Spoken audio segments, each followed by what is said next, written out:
Hello and welcome to the Native Media Network.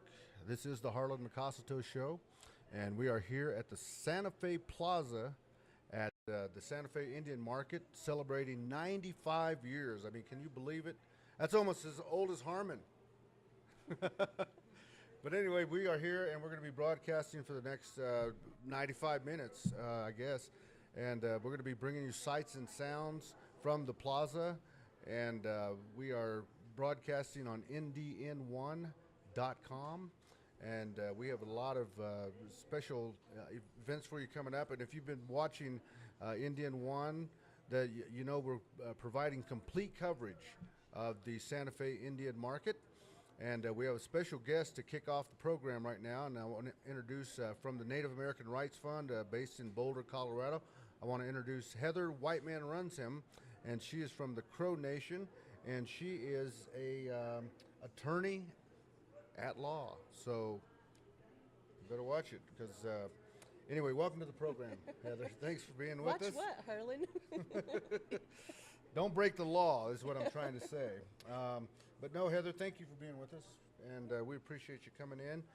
And we're right off the plaza. We're here at the Plaza Galleria, and this is the second year. We're right off of San Francisco Street, and so we want to first of all thank the Plaza Galleria for providing us this space and letting us bring this access to Indian Market to our viewers.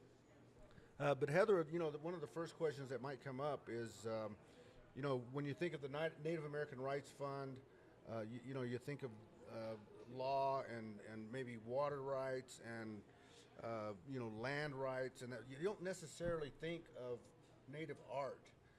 But there is a definite tie between the Native art world and also, you know, Native law.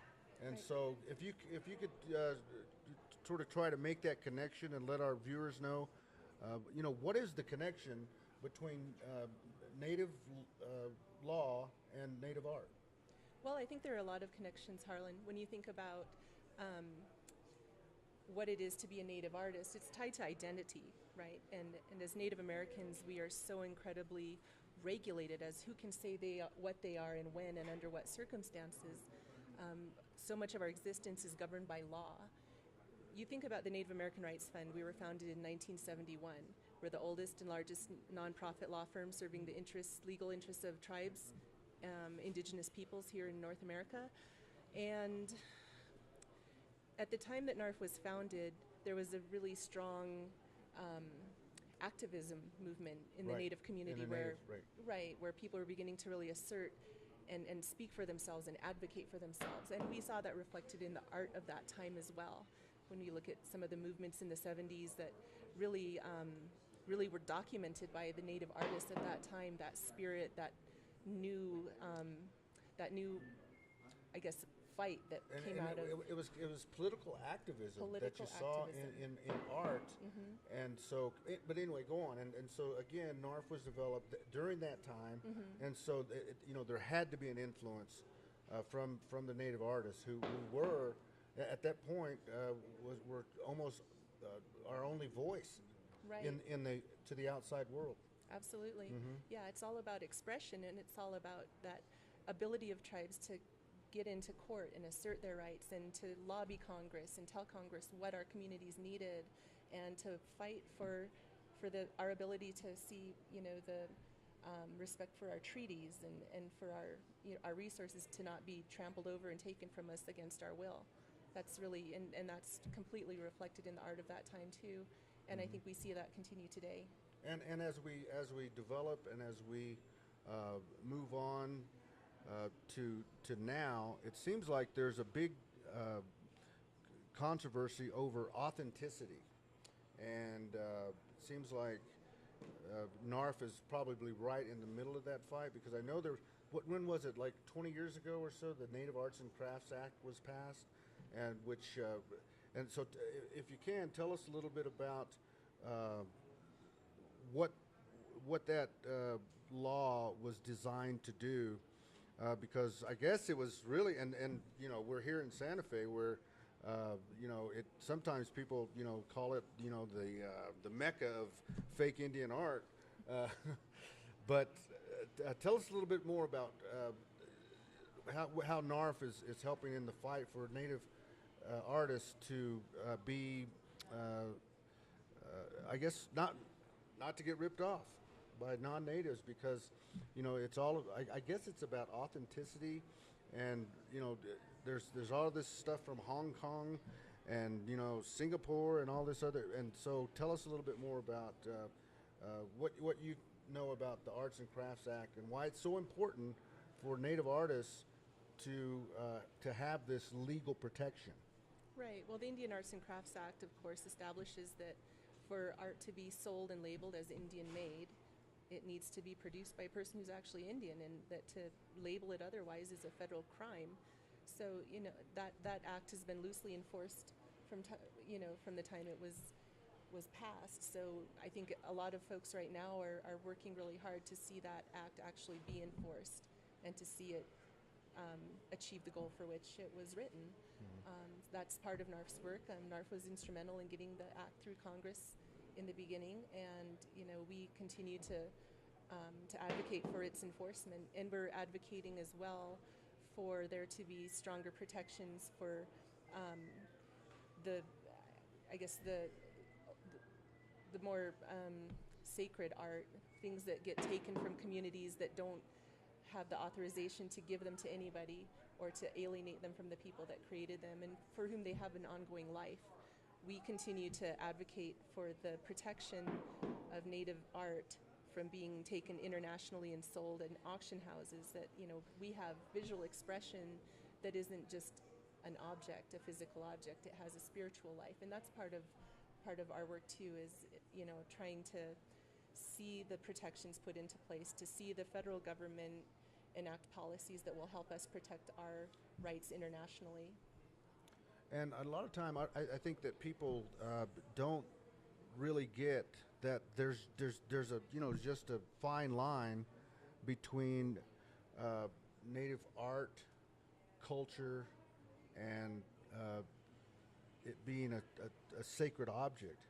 And a lot of times people just think, well, it's just a piece of art, without really looking into the symbolism, the meaning, and the sacredness of it. And so really appreciate the work that you're doing with the Native American Rights Fund. And I think I mentioned you're from the Crow Nation. Mm-hmm. But what's the traditional name? Absaloga is our name for ourselves. I like that better. Yeah. I like that way better. Yeah. But and you've been at NARF how long? I've been at NARF for 3.5 years now, and prior to that I was in-house counsel for my tribe for 6 years. Right. Okay. And before that I remember you used to be a wide variety of jobs in New Mexico. Yeah, I remember. I was a public defender in Albuquerque. A public defender, yeah. Mm-hmm. Okay, and so tell me just real quickly what you specialize in at NARF. Mm-hmm. It seems like you specialize in. Is it water rights or no? Right. Is it? Okay. Yes, I do a lot of water rights work.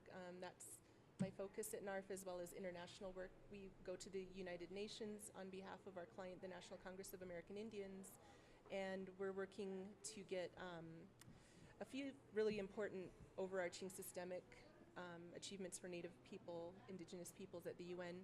First and foremost, the United Nations Declaration on the Rights of Indigenous Peoples, which was finally supported by the United States in 2010, but was passed by the UN in 2007. That's part of our work, is looking for ways through which that document can become enforceable and provide the protections that it's meant to provide to Indigenous peoples all over the world. Because right now people are being killed over fighting for Indigenous rights. We've seen human rights defenders in Central and South America murdered repeatedly this year. It's a very real, very huge crisis that needs to be addressed, and the UN should have a role in doing that. Mm-hmm. So we're working to try and get the United Nations to make that document more meaningful, mm-hmm. and a more important protection, a tool for protecting our rights.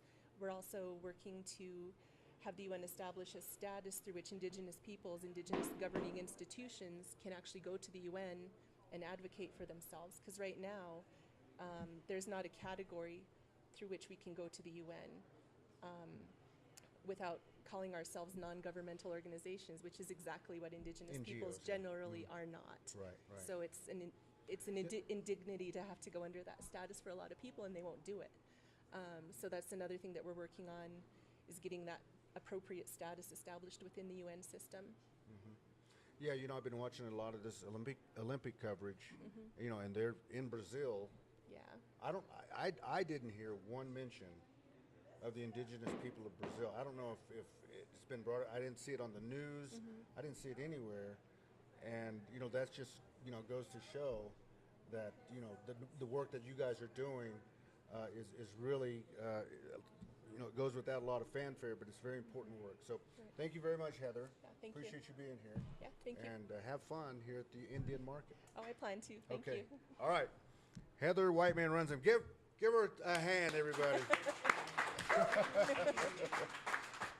Okay, and we are at the Indian Market here at the Plaza Galleria, and this is Indian One, the Native Media Network, and we are in indian1.com. And you know, I want to mention that Santa Fe, the Tourism Santa Fe, you can go to santafemedianetwork.com and you can register for a 2-day stay here in Santa Fe.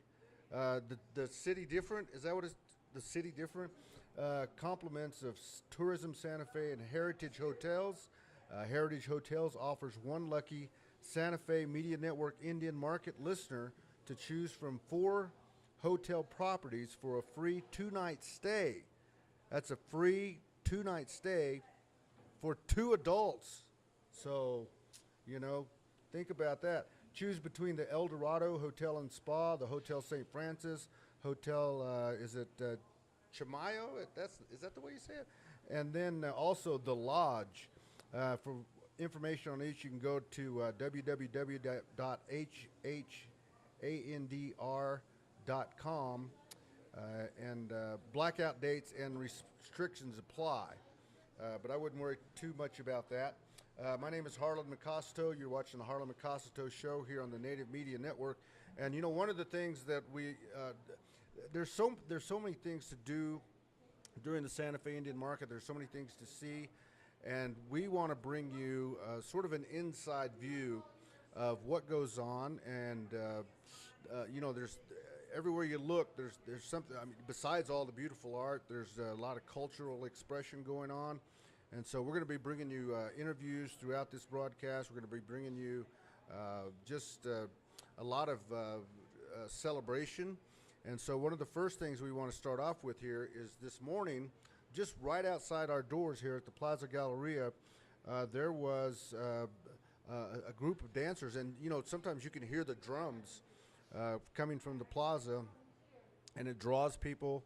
And so we had a group of, I believe it's Hopi Buffalo dancers that we did a videotape of. And so we want to share that with you. And so I hope you enjoy the video. And we also, you know, want to thank Native Media Network for working so hard to really bring you the best coverage. This is high definition. And so we want to take you outside, right outside the plaza here. And we want to bring in video that we shot just minutes ago of the Hopi dancers.